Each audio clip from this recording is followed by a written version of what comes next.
Tri gjëra shumë interesante. E para, pas nominimit të Glauku Njufcës për president, është shtru automatikisht pyetja nëse presidenti do zgjidhej nga populli, kush do ta fitonte, Vjosa Osmani apo Glauku Njufca. Pika 2.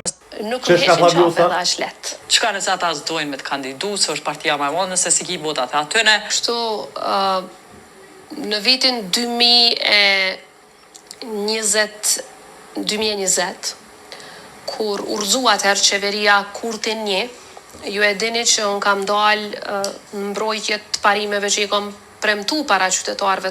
Pak a shumë kjo tregon qysh si ka interesu që ka ndodhë me to dhe e ka mbrojtë vërtetën e sane, edhe thotë që s'mujnë mu mek qash let dhe se ja kanë bësh kur pyetët në atë kohë.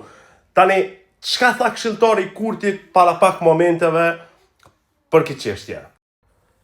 Vendendosja nuk ja ka bërsh Vjosa Osmani ta bëj presidente, këshilltari i kryeministit Albin Kurti zor ka reaguar duke thënë që as vendendosja as Albin Kurti nuk ja ka bërsh me bë presidente. Në fakt ja ka bërsh. Në fakt ndarjen e heqjen nga LTK-ja, mbledhjen e 400.000 votave pa kandidat Albin Kurti kryeministër në atë kohë e ka bë Vjosa dhe po në fakt ja ka bërsh minimalisht moral për mos thënë për punën e bërë gjatë viteve sa ishte presidente.